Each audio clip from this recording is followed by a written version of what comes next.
So, welcome to another session. Actually, this is the first session of this year that we are conducting for the subject of corporate law, or what we call as company law as well. It is actually for those who are taking the subject of corporate law at the Chartered Accountants Institute in Colombo, Sri Lanka. And today we are going to commence a series of lectures where I would be focusing more on the practical areas, especially highlighting the statutory legislations in Sri Lanka applicable to corporate law or the company law. Now, in my previous lectures that I have delivered to the Chartered Accountants Institute, you may find variety of subjects and topics that I have taken and discussed. In order to obtain a broader knowledge of this particular subject, I advise you all also to refer to my previous lectures where I deal with the relevant topics extensively on the theoretical and practical aspects. So, in this particular series from today, I would like to concentrate mainly on the statutory and the legislative provisions relating to corporate law, which are mainly dealt in the Companies Act number 7 of 2007. The previous law regarding companies in Sri Lanka was number 17 of 1982, which was thereafter repealed, and the new act, new legislation was brought in as the Companies Act of number 7 of 2007. So, therefore, to start with, I am touching on the main area of a corporate status, and especially on a name of a company and how to incorporate a company under the registrar of companies. So, I am also discussing certain areas where at present the ROC or the registrar of companies allow online registrations for people who are expecting to commence corporate proceedings in starting up a company. So, how to do that process, as well as the particular case laws that apply to the area of company law. And I am also going to discuss certain questions that are taken from the model questions provided in your booklet, as well as from the past papers. I will be discussing on questions and answers, and also enlighten you on how your answers should be structured. So, with that introduction, I would like to now proceed to today's lecture.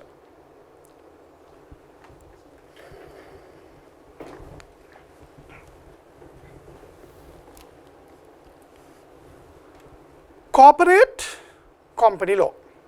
It's the same name that in UK, United Kingdom, they refer to as law of corporations. Corporate entity is one that has its own legal personality as a legal person, and that is also referred in Sri Lanka, in the Sri Lankan context, legal context, as law relating to companies or company law.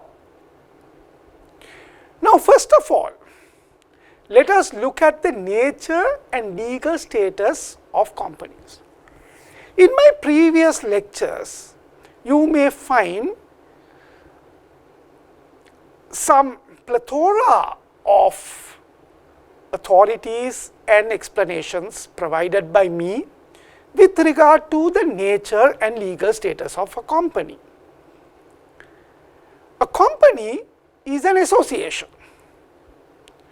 and it is different from other associations such as clubs or partnerships.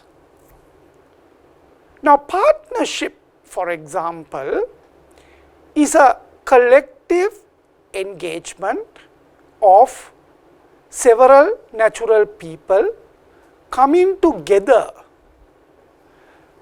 along with their own natural personality and forming the association, keeping their liabilities towards that partnership intact with their personality. That is to say that a partner of a partnership is legally liable as long as the partnership is concerned. But however, company is a collection of individuals, but in a way that it is styled as a distinct personality, separate from those individuals, having what we call a legal personality intact with it. So, in this kind of association, there can be natural persons who come together in forming the company, or even some other legal persons coming together with along with the persons, natural persons, or only of such legal persons, or a mixture of both. Now, that is to say that a company can have only natural people, like for example, Edward, Nita, Saman and Bernard. So, they are all natural people that come into the company in forming such association. But the company that they form may be termed Pathum.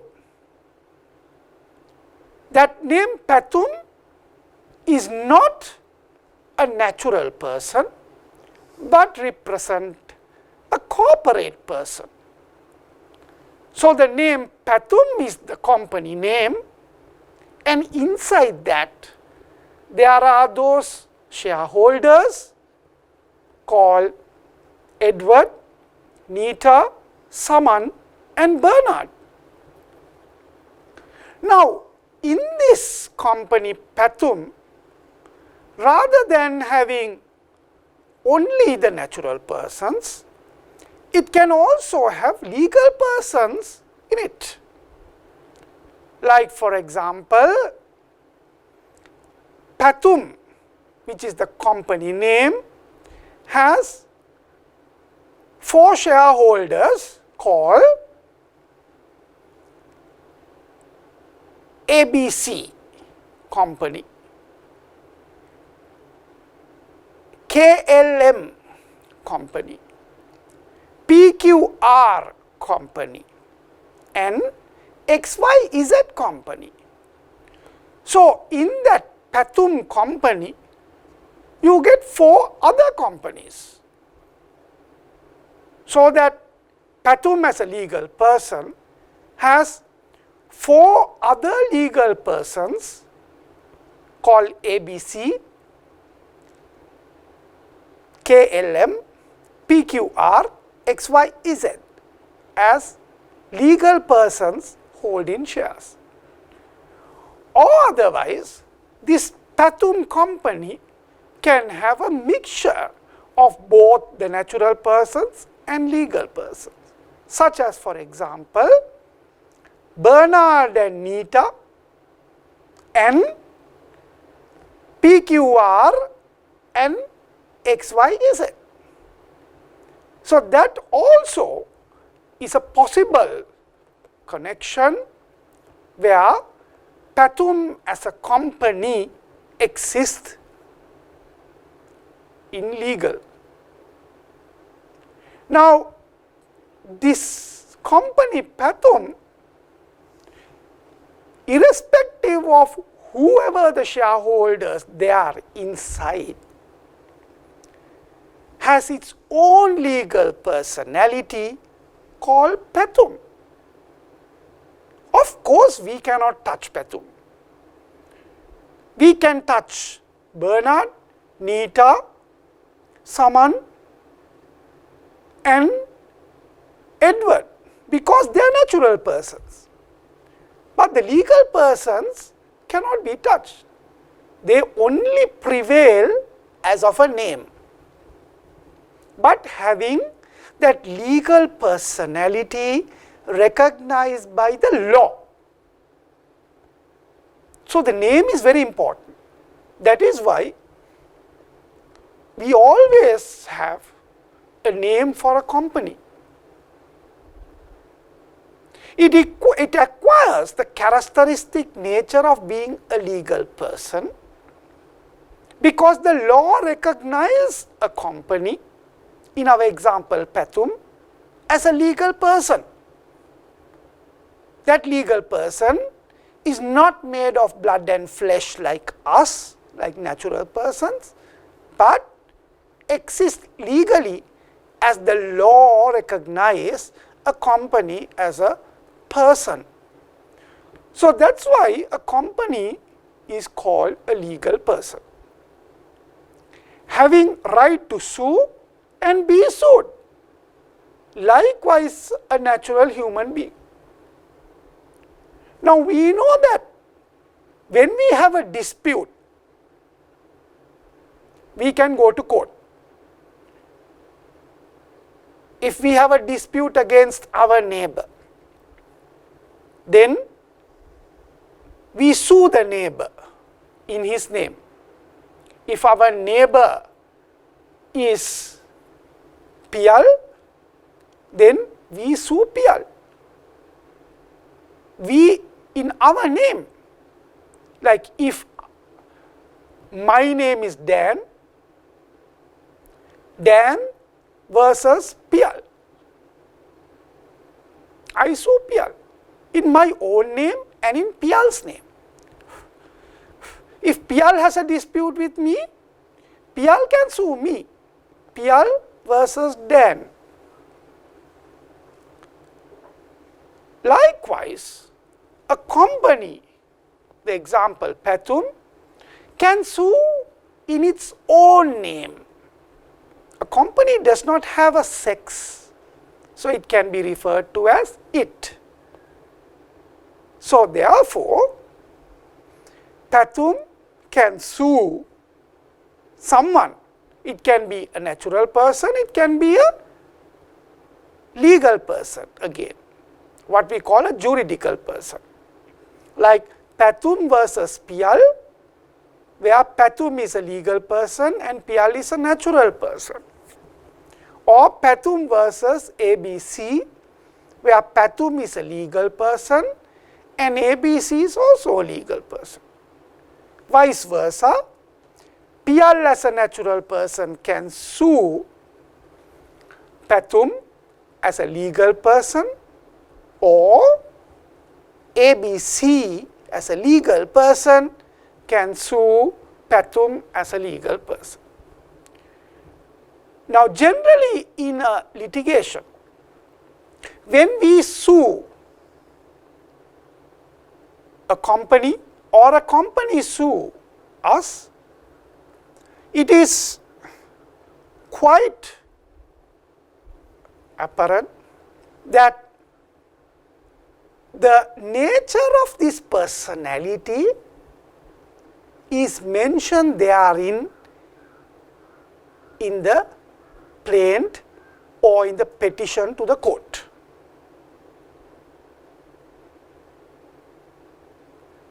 So, if Pathum company is suing PL, then we include a paragraph in our plaint or in the petition as we say Pathum company is the plaintiff, then we give a clarification in the body of our petition or in the plaint that Pathum company is a corporate entity incorporated under the Companies Act number 7 of 2007 in Sri Lanka, having or bearing registration number, the registration number provided by the Register of Companies at the time of incorporation of Pathum company, which may be, for example, like PV 84798. So, we say bearing registration number PV 84798 and having a the registered address at number 8 Bullas Lane, Colombo 5. So, when we are suing, a company is suing someone, we include a paragraph how the company has the legal status to sue another party. That is by saying Pathum company is a duly incorporated entity under the Companies Act number 7 of 2007 in Sri Lanka, having bearing its registration number PV 8498 and having its registered office at number 8 Bullas Lane, Colombo 5. Now, this registration office or the registered office can also be the principal place of business of that company. So, we can say registered office or principal place of business at number 8 Bullas Lane, Colombo 5.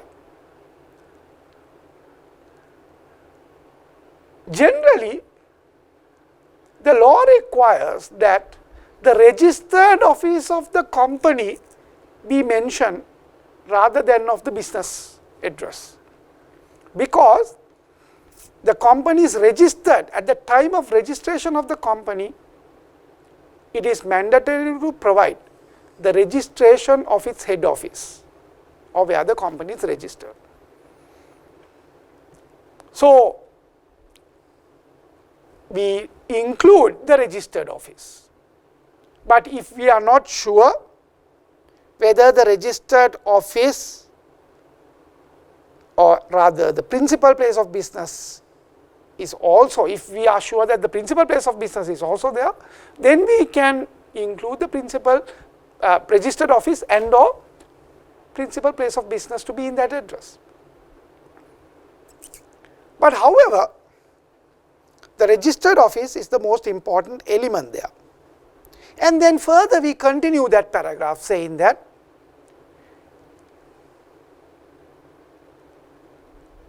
having the legal personality to sue and be sued in its own name as a company. Now, if someone is going to sue a company, then that person has to mention in the body of the text of the plaint or the petition that the respondent or the defendant, Pathum Company, is a duly incorporated body under the Companies Act number 7 of 2007 in Sri Lanka. If we know the registration number, we can so include that. But however, it is mandatory to include the registered office or the principal place of business they are in. So, if we have to sue a company, what as lawyers we do a company search. Where can we do this company search? We have to do the company search in the ROC or the Registrar of Companies by providing the details of the company, for example, like the name or the registration number. We can find the details from the Register of Companies so that we could obtain not only the address of the head office, but also registered office. Also, we can find more details as to its shareholders, directors and so forth. Now, of course, you can even log into the ROC website and digitally find the details that you require, subject however to a particular fee to do that. That is very important for us to do a company search before we file any action. If we are filing the action for the company, of course, then the company can give all the details to us as to what we require. Because it is mandatory when we are suing a company or company suing somebody else to include what kind of personality that the company is having. So, we need to mention those details that I discussed. Since this company is a legal person, unlike a natural person, such a company is called an artificial person. Artificial person. A person artificially made but recognized by the law as a legal person.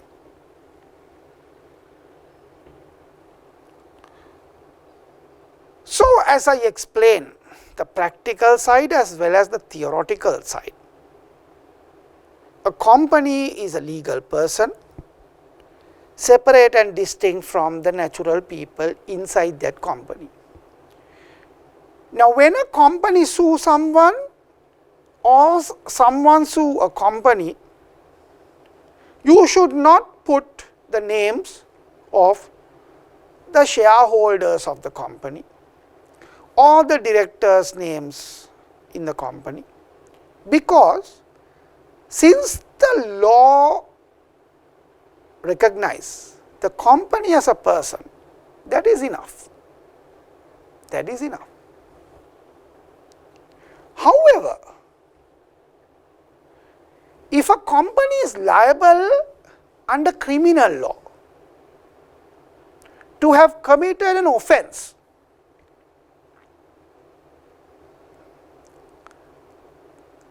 suing a company would be two-folded. That is, for example, if the company has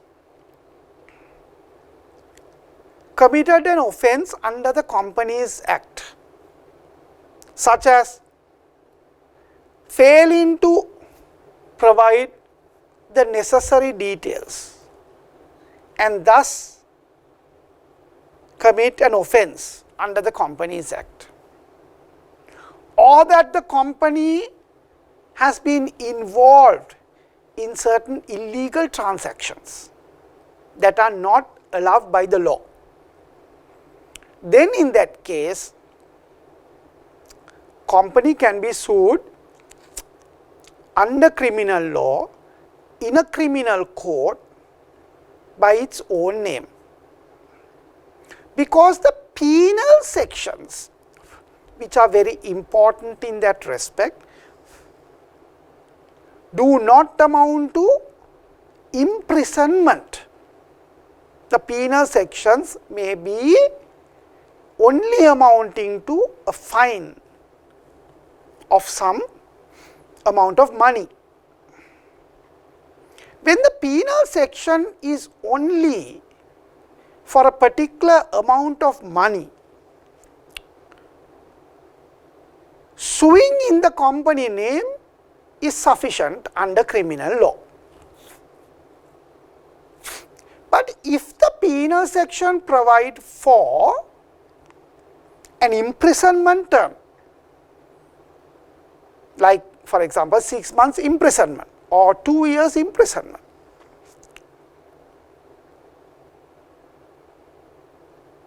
whenever there is an imprisonment term, either standing alone imprisonment term or a joint imprisonment, joint penal section of a penal section of an imprisonment together with a money component as a fine, then in that case, we know that company, being an artificial person, cannot serve any time inside a prison. So in that case,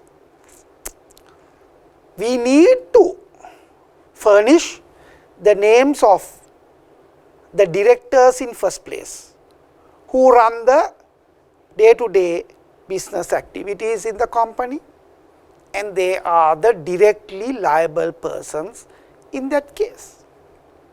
So to include the names of the directors, the natural persons. If the director is Amaratunga, then in that criminal offence, we have to sue Amaratunga as a director of that company, now facing criminal sanction, because the penal section of that particular offence the company has committed also amounts or only amounts to an imprisonment term. So if it is found that the company has committed an offence, the court cannot give imprisonment term to the company, but give the imprisonment term to the director so named or so responsible in that. There are authorities on this in our law as well as in other countries, that if a corporate entity has committed a criminal act leading to a imprisonment term as penalty or punishment, then in that case you got to name the directors liable who run the day-to-day business of the company. If the penal section does not relate to an imprisonment, like I told you earlier, then naming the company as the liable party is enough. Now, same go to a situation where a company has breached a court order. We know that if a court order is not honored, what we are committing there is a contempt of court. Contempt of court. Now, generally contempt charges amount to an imprisonment term, because not honoring a court order would amount to contempt of court, and the punishment can include an imprisonment term for that. So, if there is a provision that such a contempt of court would amount to an imprisonment term be imposed, then again it is against the director or directors that the contempt charges could be levelled against. I have done several cases in that respect, where a company fails to honor a court order. What I do then is frame a charge, and a charge sheet is served against a director or directors in that company, because I am mindful that the company cannot serve an imprisonment term for the offence of contempt of court. So, that is about the company personality. In the case of John Shaw and Sons, Salford versus Shaw, this is a case that I have done previously. Gear LJ presented his view of a company as an entity distinct alike from its shareholders and its directors. Directors may, according to its articles, exercise some of its powers. Certain other powers may be reserved for the shareholders in general meeting. If powers of management are vested in the directors, they and they alone can exercise these powers. The only way in which the general body of the shareholders can control the exercise of powers vested by the articles in the directors is by altering their articles. So, this decision of the case and this expression given by Lord Justice Gear is very specific as to the fact that a company holds a corporate personality, and that corporate personality is distinct and separate from its shareholders and directors, who are jointly called the members of the company. So, the company stands alone as a distinct legal person. And we have seen in the case of Salmon versus Salmon and Company Limited that the creator of the Solomon and Company Limited, Mr. Solomon, was considered a separate different person that from the legal person Solomon and Company Limited. Here the court upheld the doctrine of corporate legal personality, that a company is independent from its shareholders, so that the company stands as a distinct and separate person from that of the the natural people involved in that company.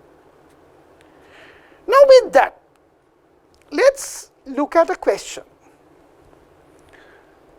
The question says, Fernando, who started a partnership business with Silva in the name and style FNS, was carrying out agribusiness by himself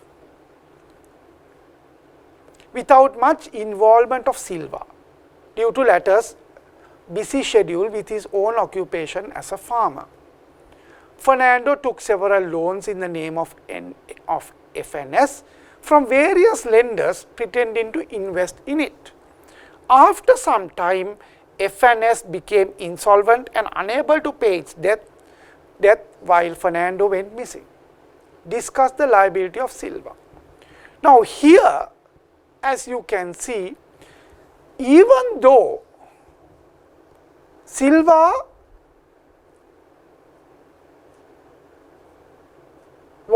is considered a natural person, Silva and Fernando started a partnership business in the name of FNS.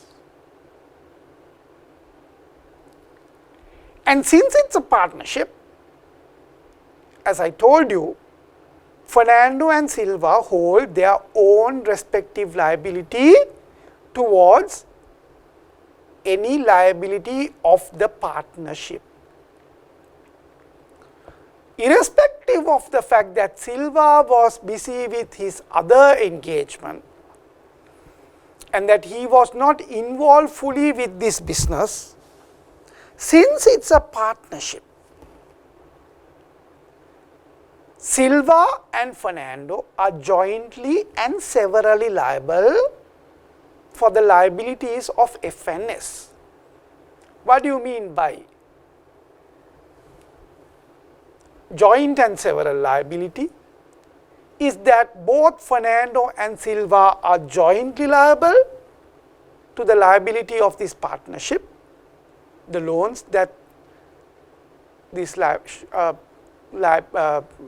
partnership has taken, and if one of the party is missing, if Fernando is missing, then entire liability comes on the head of Silva. This is called severability, because Silva then has to bear the entire liability that falls on the partnership. So this is the risk of forming a partnership, because in the partnership, the partners become personally liable. Whereas in the case of a company, if this happened to a company, Silva wouldn't have been liable, because FNS then as a company would prevail as a separate and distinct person from Fernando or Silva. The position that Fernando has taken, then the loans for FNS in the name of the FNS as a company, then it is that FNS as a person, legal person, that is liable for the loans borrowed.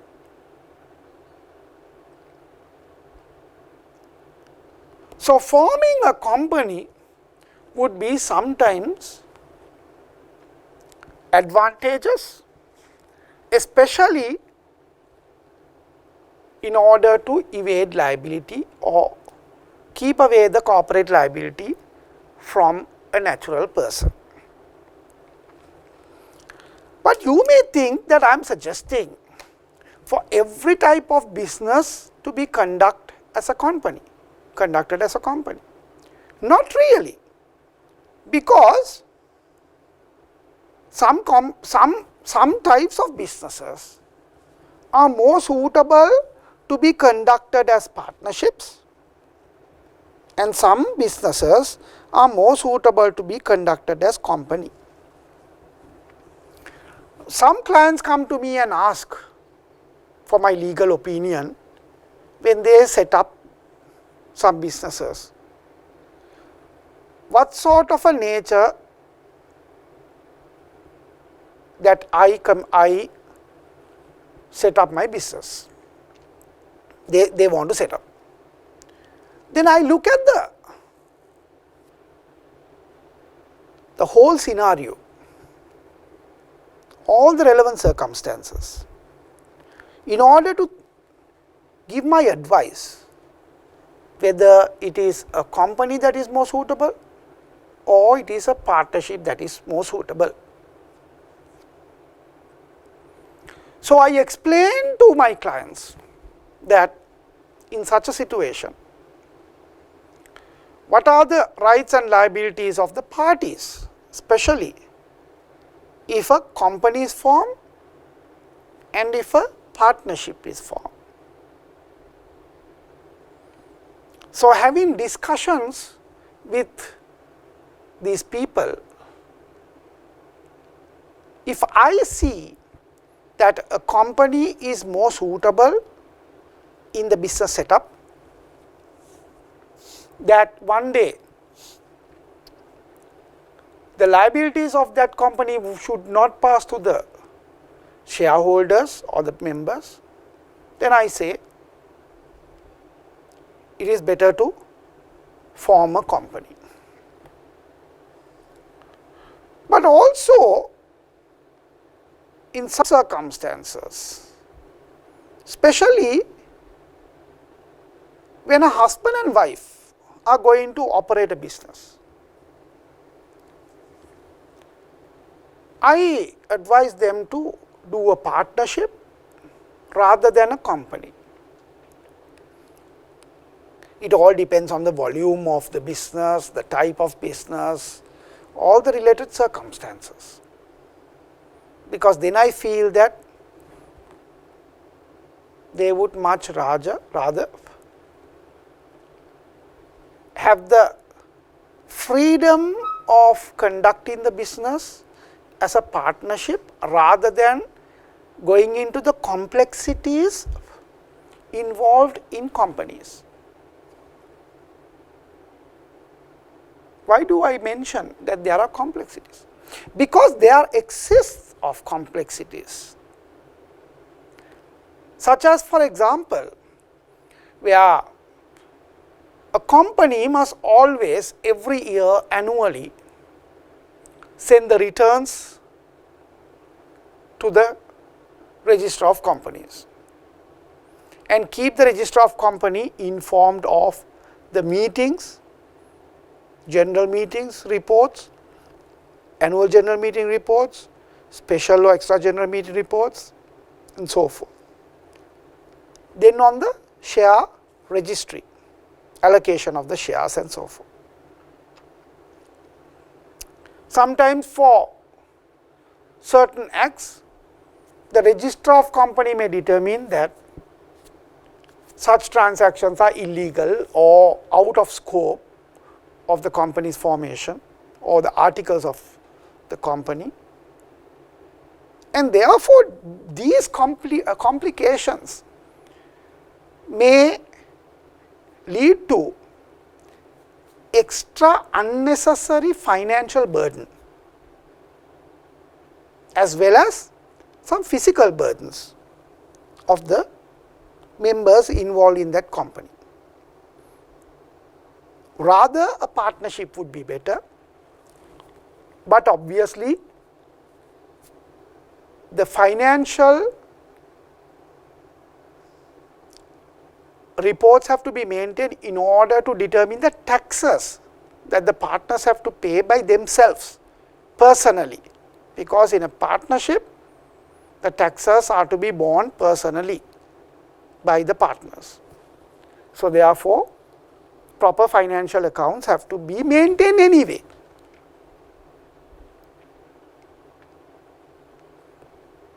So, all these advisors and ideas are dependent on the relevant circumstances of the business as well as who would be conducting these businesses.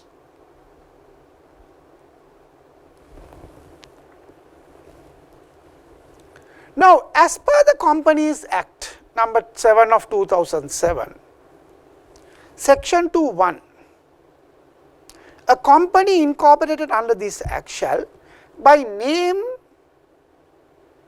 by which it is registered from time to time,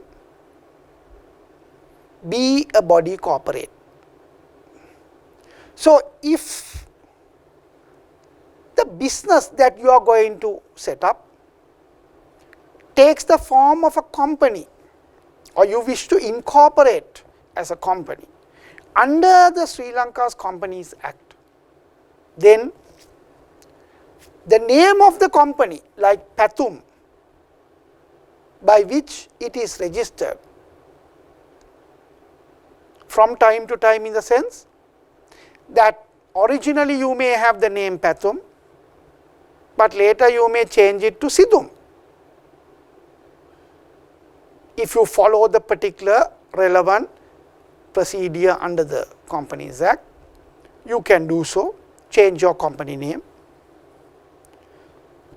and whatever it is, from the start of the company until the end of that company, until its dissolution, that particular entity remains as a body corporate.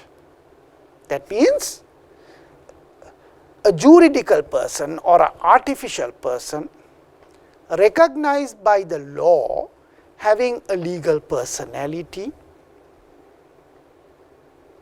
and distinct and separate from the shareholders who hold shares in that company. So, it is a body corporate. That is why I told you earlier that if the company is suing somebody or somebody is suing the company, it is important to mention in the body of the plaint or the claim or the petition that what sort of a nature that this particular entity has, whether it is a company. If it is a company, then to include all that what I have referred earlier. If it is a partnership, then to discuss, mention about the partnership agreement or the deed by which it was formed. Section 2.2, under section 2.2, a company shall have both within and outside Sri Lanka, subject to the provisions of section 13 of the Act, the capacity to carry on or undertake any business activity, do any act or enter into any transaction, and subject to the provisions of any written law of Sri Lanka or any other country, all the rights, powers and privileges necessary for the purposes of paragraph A above. Now, what does this statutory provision say? That when a company is created, say under the law of Sri Lanka, a company is created, then once it has that incorporation and during its existence, it can in Sri Lanka or any other country outside, when it is doing business with, has the power to carry on or undertake any business or activity, but subject, however, to the business or activity that are mentioned and undertaken in its articles of association, in the objects clause. In the articles of association, you mention the objects of the company. So, if the objects are very specific, the company must act only in relation to those objects. If it acts outside those objects, then the company commits an act of ultra vires, which is wrong, and the company can be held liable for acting so. If the objects clause in the articles of association is very general, that it can do all kinds of business or activity, then the company can do any kind of business or activity as the objects clause of the articles of association so provide to conduct any business or activity. So, while conducting any business or activity in Sri Lanka or outside Sri Lanka, the company also has all the rights, powers and privileges necessary to conduct such business or activity, as the Companies Law of Sri Lanka provides such company the opportunity to exercise such rights, such powers and such privileges.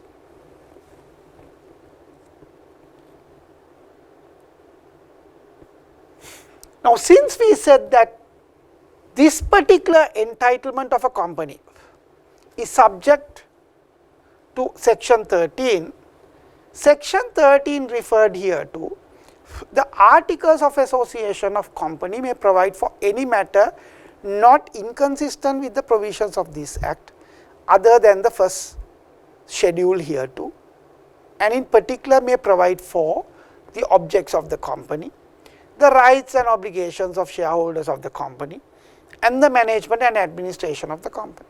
This is what I mentioned previously, that for the purposes for which the company has been made under the articles of association, the company can perform its business or activity. If the objects are specific, then of course you can only act within those specific objects. If you act outside the scope, then you commit an act of ultra vires, and also if the company has general powers of conducting any kind of business or activity, that company can do any kind of business or activity as the articles of association so provide, and in that existence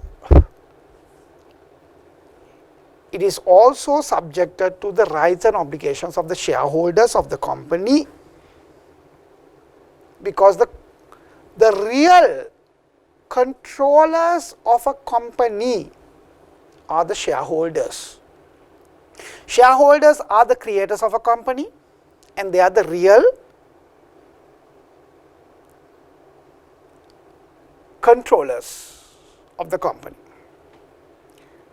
But then who are these directors?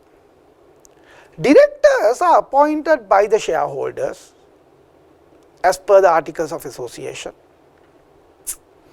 and these directors have to conduct the company affairs in accordance with the articles of association, and therefore these directors are called agents of a company, and they have to act in a manner not inconsistent with the articles of association,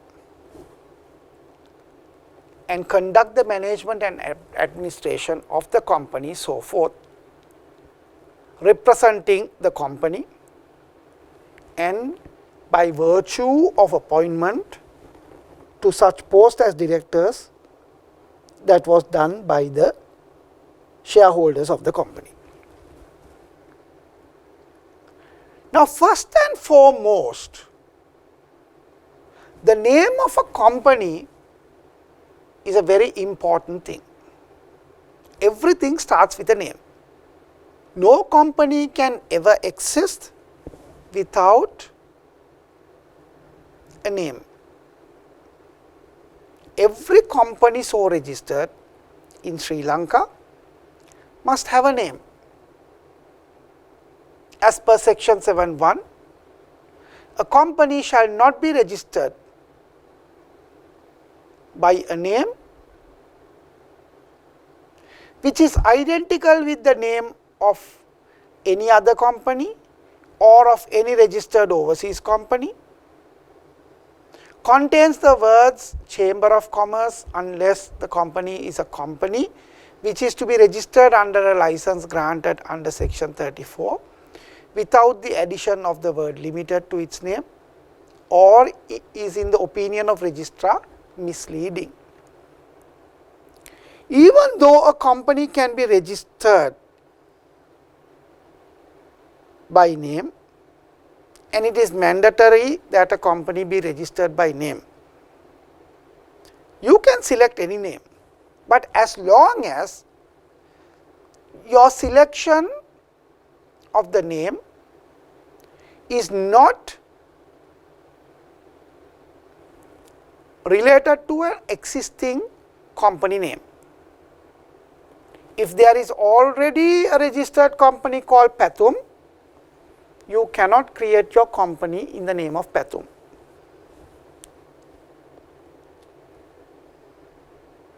If there is an overseas company registered in our country in that name, you cannot even get that overseas company's name to your company. That is, for example, Nike. If now we know that Nike is a very famous brand. The name, if the name Nike is registered by that overseas company in Sri Lanka, then you can't register your company as Nike. If the Nike international company is not registered in Sri Lanka, then of course you can take that name Nike. That is not an issue. That is why overseas brands are generally registered in almost all jurisdictions in the world, in the other country, in every country, in order to make sure that there is no competing local business that is registered in that same name. You may have seen in papers most of the time that publications are made when a particular name of an international brand is registered in Sri Lanka, so that the Sri Lankan public are well informed that they cannot obtain that particular name of the international brand. But I have seen some international brands are registered as local companies in Sri Lanka by a different party that has nothing to do with or not related to that international brand. That is because that particular international brand is not registered in Sri Lanka. That is why the ROC allows you to register this particular name. That is why I said that if Nike name is not registered in Sri Lanka, you can take the name Nike for your company. That is not an issue.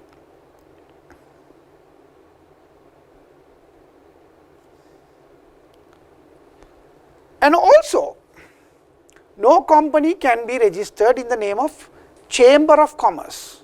Like you can't say Pathum Chamber of Commerce, because Chamber of Commerce is a very special name provided to the industrial type of associations like Ceylon Chamber of Commerce.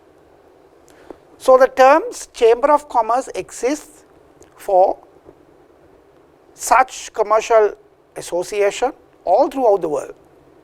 So therefore, the name Chamber of Commerce cannot be obtained to include in a company name unless your company has obtained a license to do so under section 34. But if you have obtained the license to use the name Chamber of Commerce, then also you can't use the term limited by shares or limited by guarantee. So you cannot obtain the term limited in the company.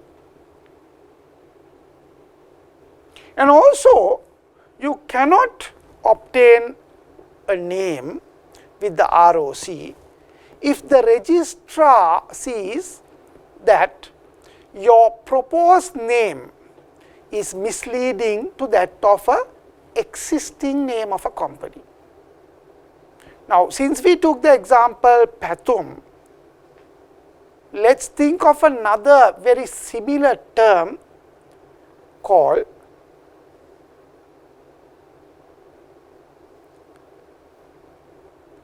Pathuma. Only one single letter is added, Pathum, Pathuma. Now, if you look at those two words, Pathum and Pathuma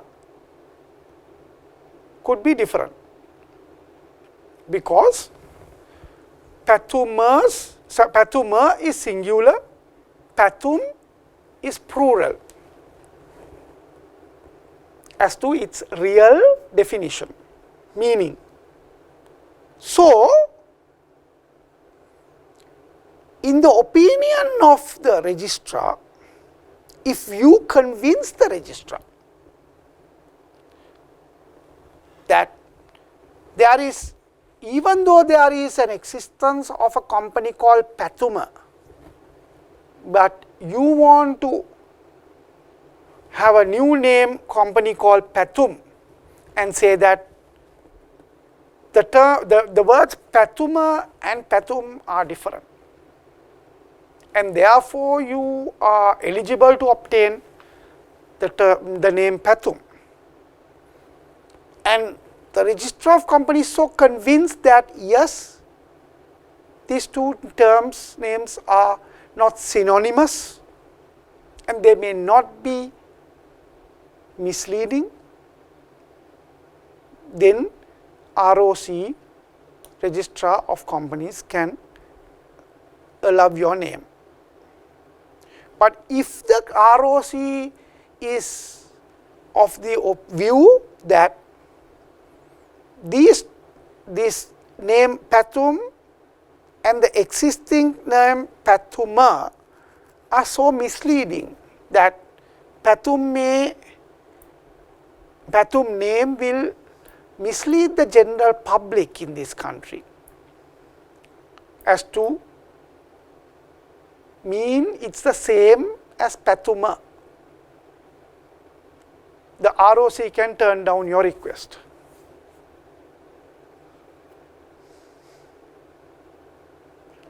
So therefore, when you seek a registration of a name,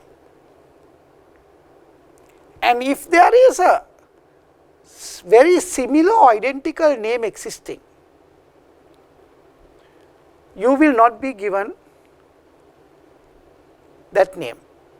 But however, before that happens, the registrar will call you for a explanation to be given whether your proposed name is misleading or not to a existing name.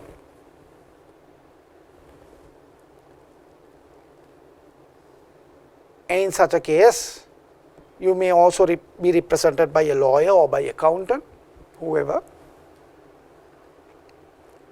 to convince the registrar that this new term, the new name that you are going to propose or to have, expected to have, is not misleading.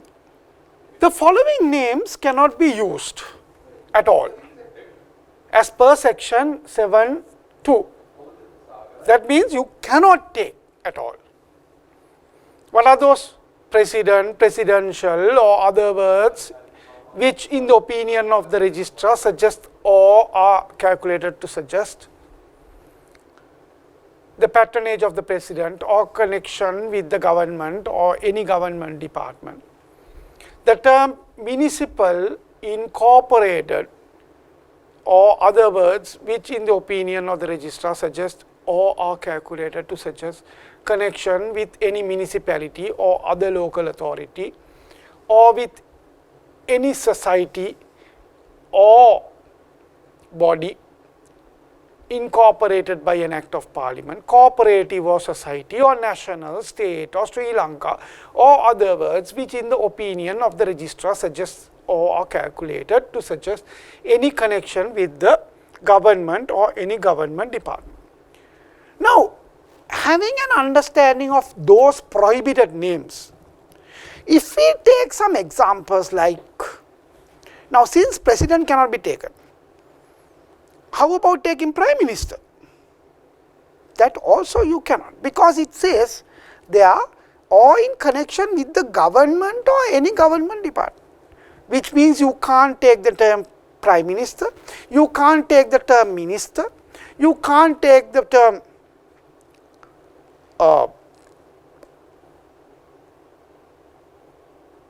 government, right?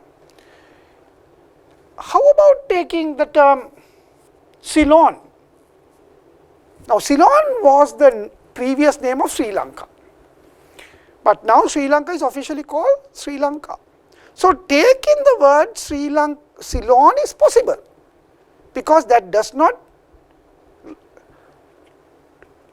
relate to the term Sri Lanka, because Sri Lanka is now the official name, therefore, Ceylon can be taken.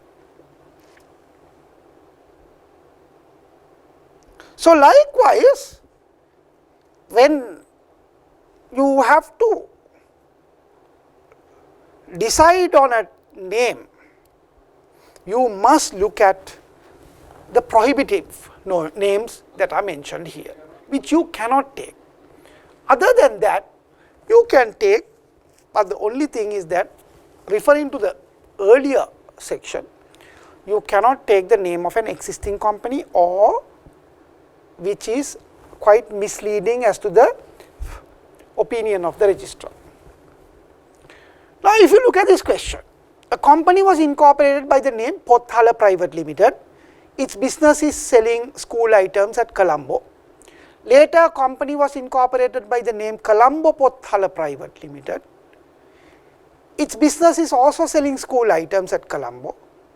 The first registered company, Pothala Private Limited, came to know about this fact after publishing the public notice of the second registered company. The first registered company, Pothala Private Limited, is seeking a possibility to prevent the secondly registered company by using the words Pothala as part of its name. Now, you are required to advise the first registered company, Pothala Private Limited, by considering the provisions of the Companies Act. Now, you can see that these two words, Pothala, are identical, the same, but the addition of the Colombo in the second one creates a difference between the first and the second. But however, what you have to really look at here is the type of business that they are doing. Type of business they are doing, right? That is selling books, school items. So, if the type of business is the same, then the registrar of companies can say that this is misleading. This is misleading, because even though you used Colombo Pothala, that would be that would serve a bit different from the Pothala Private Limited. Still, since the businesses are the same, in the opinion of the registrar, this would be misleading, and the second one will not be possible to obtain. So, for the first one, you need to give advice that they must show that even though the second name has a small difference from the first one, since the businesses are the same, you take the objection that in the opinion of the ROC, this would be misleading, and therefore try to convince the ROC not to approve the second name. That is, when the second name is to be registered, there would be a public notice. So, you could respond when then you know that there is a second company coming in this name, so you can make your objections. But if you fail to do objections, what will happen is that then the registrar, irrespective of being convinced of a misleading character there, he might still issue this name Colombo Pothala to the second company. So, you got to be in touch with that, and that is why these people need lawyers and accountants to always check on these things. Now, if you have a registered company already, it would be also prudent to check the company registry quite frequently whether there are identical names companies existing or have applied to obtain an identical name. Now, the life is so convenient because you can log in through the e-base of the ROC, and there you can check. You create your own login with a password, and thereafter you can check whether there are any identical names as to a prevailing company. And also it is important for a new company that is coming up to create that online registration with the ROC to check whether your new name can be obtained from the ROC without much problem. Now, since that the e-platform is in place, now registration or incorporation of companies have become quite easy, and the charges for lawyers or accountants in doing this kind of exercise have also been reduced due to the introduction of the e-system, where you may not need a lawyer or an accountant to do this. A person can straight away create its own login and do the necessary checking. Now, with that I would like to address this according to 361A user guide EROC, electronic ROC system, on the incorporation element. It makes certain provisions. It makes certain provisions that an existing company can be searched by entering part of the name using begins with or contains option, or entering the name in full. Also, an incorporated company name can be searched by the company registration number.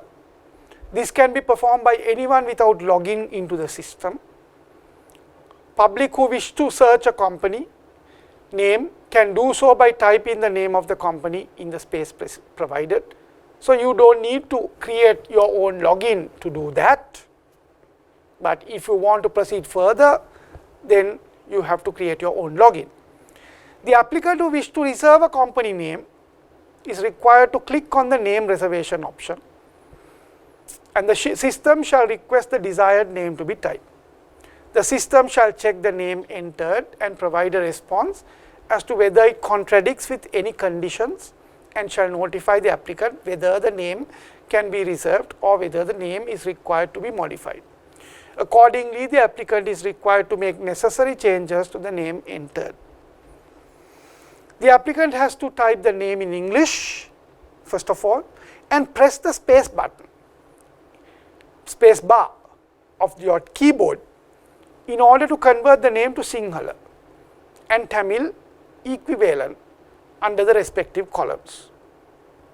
Upon completing entry of the name in Sinhala and Tamil language, the applicant must click in the checkbox to move to the next menu in the name reservation. If your name is not taken by a previous company, then you are eligible to go to the next command of name reservation.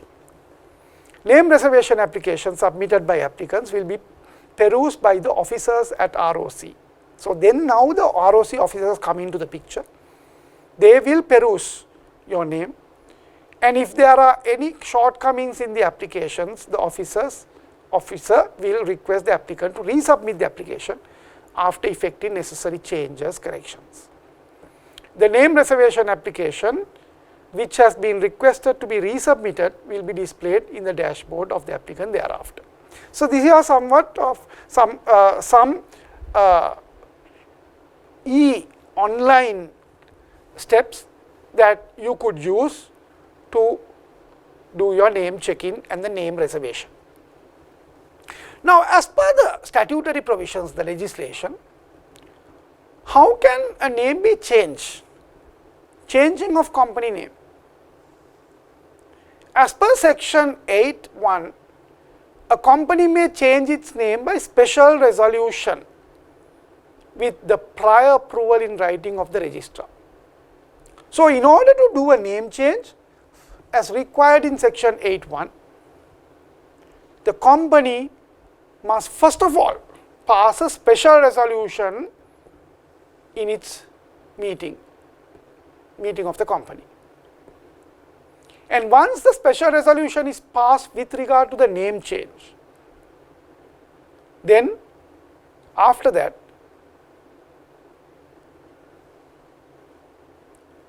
or before rather, you need to obtain the approval of the registrar with regard to that name change. You just first of all check with the registrar whether the proposed name can be obtained. If the registrar is confident and approve your name change, then you go to your meeting and get your company name change. Where a company has resolved to change its name under subsection 1, the previous provision that we discussed, it shall within 10 working days of the change give notice of the change to the registrar in the prescribed form.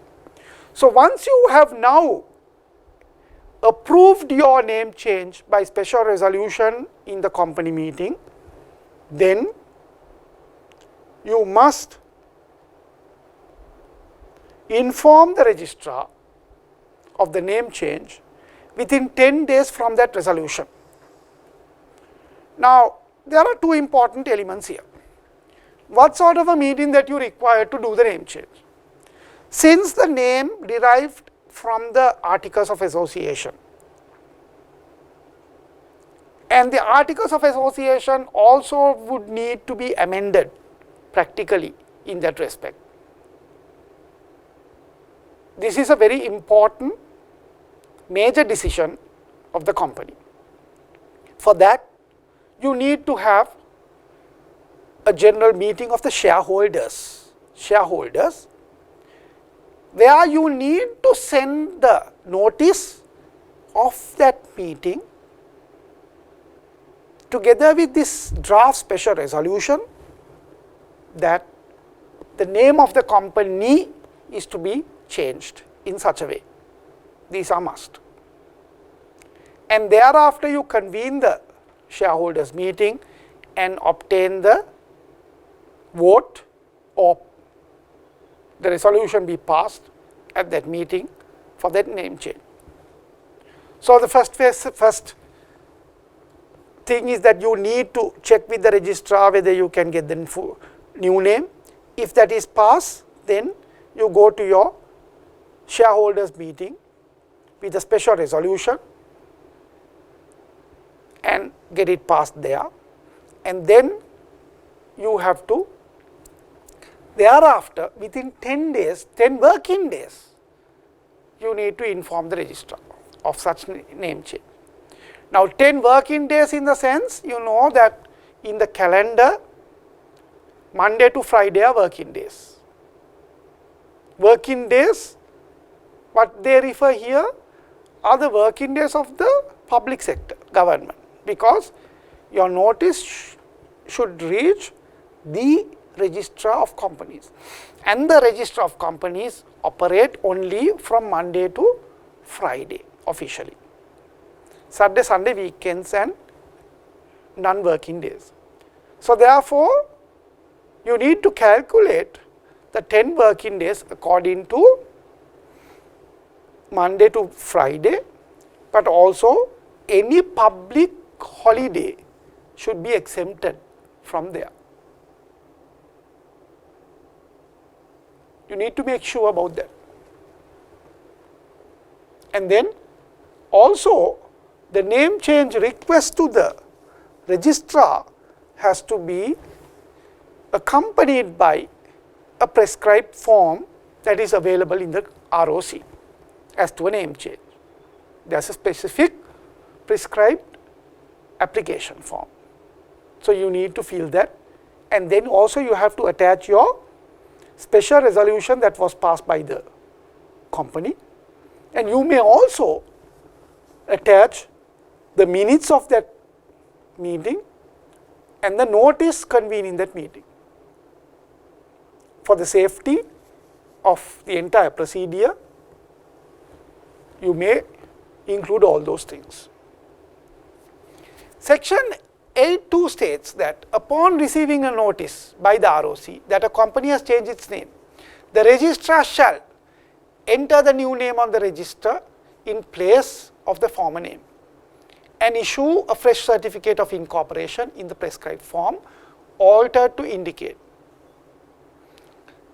the changed name, where the company has become or has ceased to be a private company, the fact of that change. So, even if a company name changes the style of the company from a private to public, even those things, the registrar has to enter in the relevant registry, and the registrar must, once he receives your application in the prescribed form, do all those things. Now, I met with a recent matter case where a particular company conducted some business affair in one name, and that business affair led to a liability on the part of that company. In order to offset that liability, what they did was, they did the name change. Name change was approved. The company is now existing with a different name. So, when the case came to me, I was quite furious as to now what to do. So, I got the ROC to give me details of whether this particular company is existing or not, because I cannot find this company's existence anymore.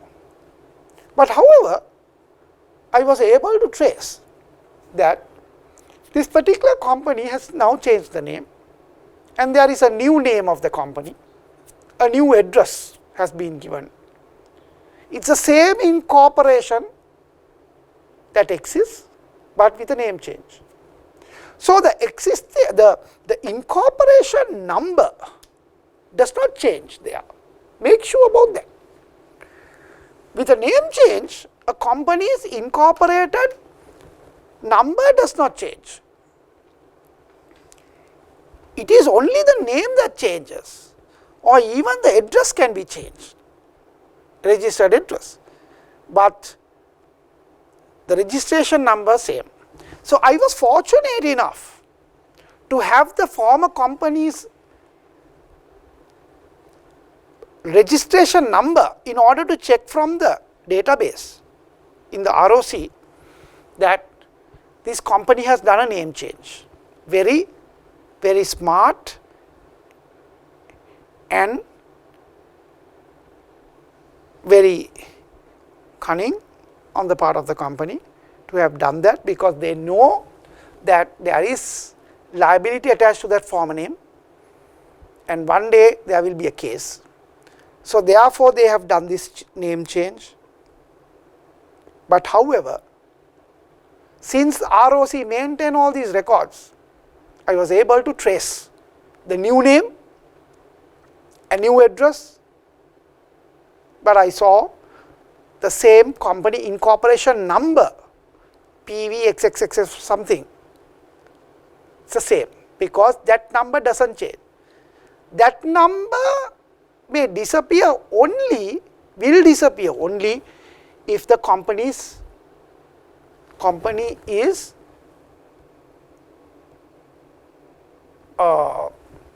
dissolved and wound up. Otherwise, the number, incorporation number survives in a company.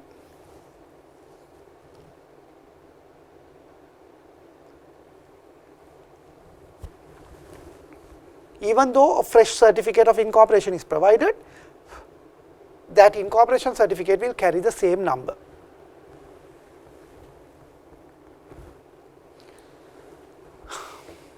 Section 8.3 states that the change of name shall not affect any rights or obligations of the company or render ineffective any legal proceedings by or against the company. Any legal proceedings that might have been continued or committed against it by its former name may be continued or commenced against it by its new name. Now, that is the rationale of what I told earlier. In my personal experience, what happened, that I had a liability, a case of a client of mine where I wanted to attach the liability on the former company, but since the name is changed, now I am suing the new company, but when I am suing the new company, I also inform the court that my claim was against the previous company, which has now changed the company name to a new one. So, therefore, my action still remains against the new company. I do not want to refer to the old company name anymore, because it has been replaced by the new company name, and I could still proceed. If a company name takes place, or a company name change takes place while a case is going on, legal proceedings going on in a court, in that situation, it is mandatory that as soon as you get to know that there is a company name change, to inform the court of the name change, and then get the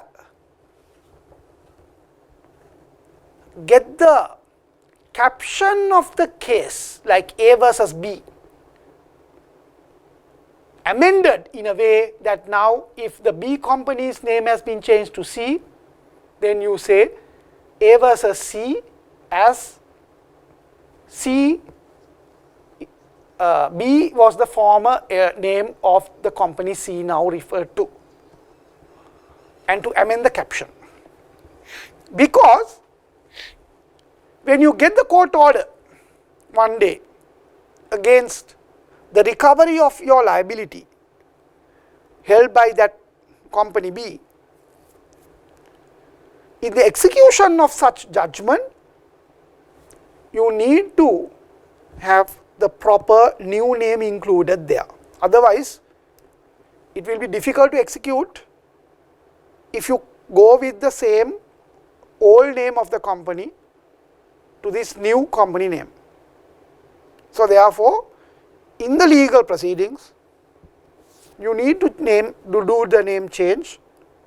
As soon as you get to know, you inform the company and get the approval of the company of the court. Sorry, inform the court and get the approval of the court to do the name change accordingly in the caption, so that your judgment can be readily executed. Otherwise, there will be a lot of legal complications coming from that. Then once the company name is obtained, the next situation would be to publicize the company name, publicizing company name. As per section 9(1), a company shall within 30 working days of its incorporation under this act give public notice of its incorporation, specifying the name of the company, name and company number of the company, and the address of the company's registered office. So you need to publish public notice that can be published in the newspapers. Generally, you are required to publish in all three languages, Sinhala, English and Tamil newspapers. In view of a name change, where like section 9.2, it's 9.2, it's not 9.20 but 9.2 states, where a company changes its name in accordance with the provisions of section 8, as we discussed earlier, it shall within 20 working days.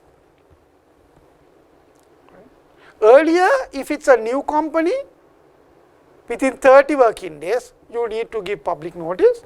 If there is a name change, then within 20 working days of such change, give public notice of such name change. Same manner, three language newspapers, specifying, then in addition specifying the former name of the company number, the address of the registered company, and the new name of the company. So additional details to be given likewise. Name change can also occur as per the direction of the registrar, because if the registrar sees that, for example, there is an existing name in a company, the registrar will inform to change the name. Or it can also be where the registrar see later on that the company name is no longer to be used as a company name because of a certain law that has come prohibiting the use of that name. In that case, the registrar can ask the company to change this name.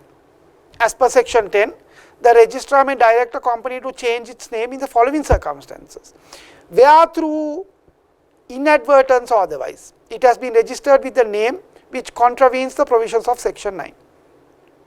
So inadvertently, without much knowledge that the registrar has approved, later on registrar can disapprove and ask the company to change the name. Secondly, he also can do where a request is made to the registrar to do so within 3 months of the company giving public notice of the name objected under section 9 and by another company or registered overseas company, where the name of the first mentioned company is so similar to the name of the requesting company that is likely to cause confusion, and the requesting company was registered with its current name before the first mentioned company was registered with the name objected to. Thirdly, he can also do where a request is made to the registrar to do so by any person and the registrar is satisfied that the name was not applied for in good faith for the purpose of identifying the company. So if thirdly, if the registrar finds that the name of this company was not applied in good faith for the purpose of identifying the company, such as what will happen if a company name has been used to insult another person or a company, insult. Then if the registrar so learn that the new company name insults, it is not identical or synonymous, but it can be insulting an existing company, then in that case the registrar can ask and compel the name be changed. Use of company name and its of display. Now when a company name is obtained, how a company name should be used and be displayed? As per section 12.1, a company shall ensure that its name and its company number are clearly stated. Name and the number are clearly stated in all business letters of the company. So, in business letterheads, you need to mention the company name and its incorporation number. And also in all notices and other official publications of the company. In all bills of exchange, promissory notes, endorsement, checks and orders for money or goods signed on behalf of the company, including checks and receipts. Then all invoices, receipts and letters of credit of a company. All other documents issued or signed by the company which creates or is evidence of a legal obligation of the company, and the company seal if any. So, in all these materials, it is mandatory that to include the company name and the number, because at the beginning it says a company shall ensure, shall, it's obligatory, that its name and its company number are clearly stated therein, in all those materials that we mentioned from A to F. Then section 12(2) further states that every company shall ensure that its name and its company number are clearly displayed at its registered office. Now, in the registered office where the address is provided to the ROC, the company must ensure that its given incorporated name approved by the registrar and the incorporation number are mentioned therein. It is only required to be in the registered office, not in all the offices of the company having its business offices elsewhere or any other types of offices that it maintains elsewhere, but in the registered office where the registered office address is so provided to the ROC, it is mandatory you provide the company name and the company number display in that registered address, registered office, or registered office premises. Then styles and statuses of the companies, status of the companies.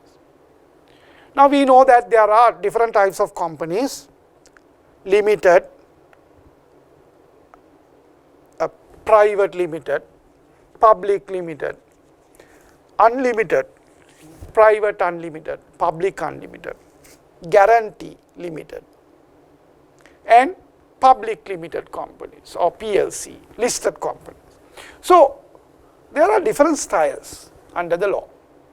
As per section 3(1), a company incorporated under this act may be either a company that issues shares, the holders of which have the liability to contribute to the assets of the company, if any, specified in the company's articles as attaching to those shares, that may be provided at the beginning or later on, in this act referred to as limited company. So, I am not going to emphasize more on these areas because in my previous lectures I have done so. That is one category, limited company, or a company that issues shares, the holders of which have an unlimited liability to contribute to the assets of the company under its articles, in this act referred to as unlimited company, or a company that does not issue shares, the members of which undertake to contribute to the assets of the company in the event of its being put into liquidation in an amount specified in the company's articles, in this act referred to as the company limited by guarantee. So, we know that there are these companies: limited company, unlimited company, and company limited by guarantee. Now, every company or any company should have its own name, as we discussed, like Pathum, followed by what sort of a nature of liability that this company has, because then we can understand whether this company is so existing likewise. So, if Pathum is a private company, generally you put Pathum Private Limited.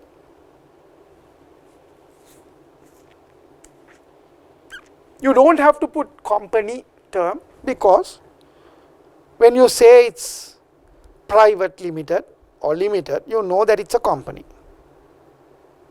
Partnerships cannot use the word limited, or there are no limited partnership companies in Sri Lanka under the Sri Lankan law. So, we do not have to pay our attention to that.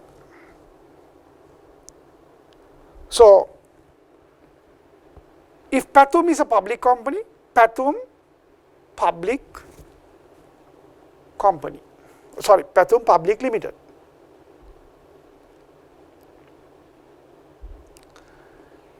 If Pathum is a guarantee company, then Pathum within brackets normally you put guarantee limited. There you do not put public or private, because it is a guarantee company. And if it is a limited company, a listed company, you can put PLC. Now, let us look at the method of incorporation, of a company. As per section 4, any person or person may apply to incorporate a company. Any person or persons may apply to incorporate a company other than a company limited by guarantee, by making an application for the same to the registrar in the prescribed form signed by each of the initial shareholders together with the following documents. Now, here it says that any person or persons may apply to incorporate a company. Now, the question is, the term person they are referred to only includes a natural person or legal person or anyone. Since there is no further definition as to or clarification as to person here, person would mean a natural person or juridical person. So, either a natural person can move to register a company, or a corporate entity, existing corporate entity can still apply to register a new company. If it is a natural person applying, it can be signed by the natural person or the persons incorporating the company. If it is juridical person or persons applying to register a new company, then one or two directors as required will have to sign and apply to the ROC for the new company's registration. So, person would mean natural or juridical. But however, a guarantee company already existing cannot request for the incorporation of a new company, a company limited by guarantee, other than a company limited by guarantee. And in the prescribed form, you need to apply to the registrar, and each of the forms should be signed by each of the initial shareholders intended or who are going to take the shares of the company, of the new company, together with the following documents. And what are those? A declaration stating that to the best of such person or person's knowledge, the name of the company is not identical or similar to that of existing company. You need to give these declarations. The articles of association of the company, if different from the articles set out in the first schedule here, to that those are the model articles, and signed by each of the initial shareholders. They have to subscribe to the articles by signing. Consent from each of the initial directors under section 203 to act as a director of the company. And also, the initial directors have to sign accepting that they would act as the director of the company, and consent from the initial secretary under subsection 2 of section 221 to act as the secretary of the company. So, in the prescribed form, you must give that declaration as per A, then copy of the articles of association signed and subscribed by the initial shareholders, and then the consent of the directors, first initial directors, that they would be acting as directors, and also the first secretary, company secretary, initial secretary, to sign giving consent that he or she or the secretarial firm would be acting as the secretary of this company. Section 4.2 states a company shall have not less than 2 shareholders, provided that a company may have a single shareholder, where such single shareholder is the secretary to the treasury who is holding shares on behalf of the government of Sri Lanka or is an individual or a body corporate. Now, as per this section, in Sri Lanka, in forming a company, in incorporating a company, there shall be at least 2 shareholders. So, a single shareholder company cannot exist under our law. It is always a minimum of 2 shareholders that are required. But if it is going to be a public company where the government of Sri Lanka would be holding the shares of that company, then you do not need 2 shareholders. A single shareholder can do it. But who is that single shareholder? It shall be the secretary to the treasury, who would be holding shares on behalf of the government of Sri Lanka.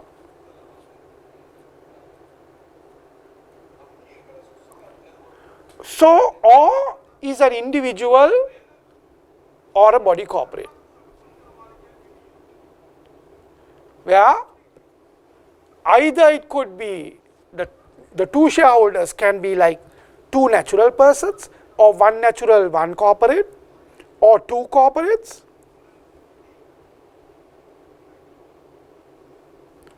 Situation, but minimum shareholders of 2.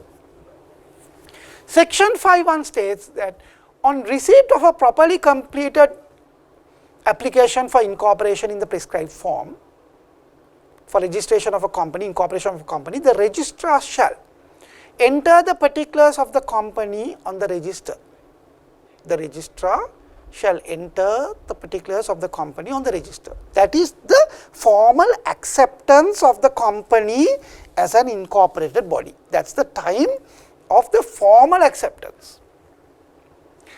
And assign a unique number to that company as its company number. That is the company number that I was talking about, that at that moment the registrar provides. The registrar has a registry of company names, registered so, and the next prevailing number would be given to the new company. And thereafter issue a certificate of incorporation in the prescribed form to the applicant company, and then issue an incorporation certificate, putting the name of the company and the company number. Normally they do not put the registered address there, but the company name, like Pathum Private Limited, PV 8498, the number, and the registrar sign with a date. Registrar sign with a date. That means the date that he is incorporating the company, he includes that there on that certificate of incorporation, but he issues sign and seal. Sign and seal.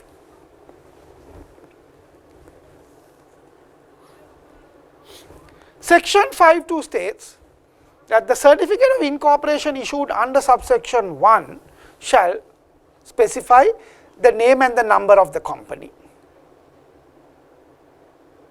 So, the certificate, as I told you, must include the name and the number of the company, the date on which the company was incorporated, whether the company is a limited company or unlimited company or a company limited by guarantee, the style, the status of the company, the nature.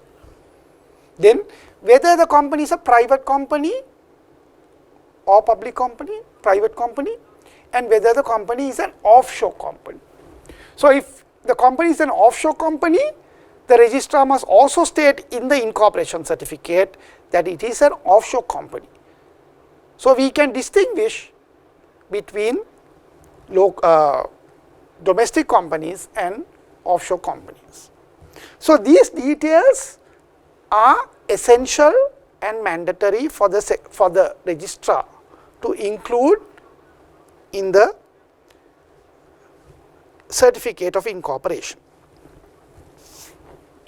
Section 5(3) states that a certificate of incorporation issued under this section in respect of any company shall be conclusive evidence of the fact. The incorporation certificate is in conclusive evidence of the fact that all the requirements under this act, that means the Companies Act, relating to the incorporation of a company have been complied with, and the company has been incorporated under this act on the date specified in such certificate of incorporation. So, the company incorporation certificate is a conclusive evidence as to two respects. What are those? That this company is duly incorporated under the company law of Sri Lanka. That is number one.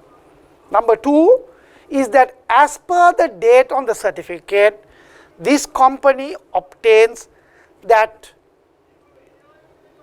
legal personality as an incorporated body on the date on which this certificate includes that date. Make sure it is not the date on which the certificate is served on the company or on the party seeking registration, but the date that is mentioned in the certificate. From there onwards, the company exists, because that is the date of incorporation. So this is important. So, method of incorporation is very important, since everything starts there in the section of companies. Today, we will be concluding our lecture at this juncture, and I will be continuing in my next lecture the rest, and I will be highlighting some very important elements that are specially selected by me on the basis of areas that you are being tested in your examination paper.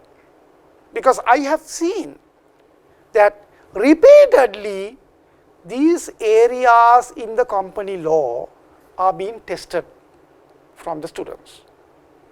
It may be the fact that students who have answered the question papers were quite weak in those areas in one respect. And on the other respect, these are very important sections for chartered accountants, especially when they go into the practice as a chartered accountant and doing company incorporation matters and dealing with companies, these kinds of legal requirements. So, in this lecture series, I am more concentrating on those very specific areas that are important for your upcoming examination. Thank you for listening, and we will meet on the next day.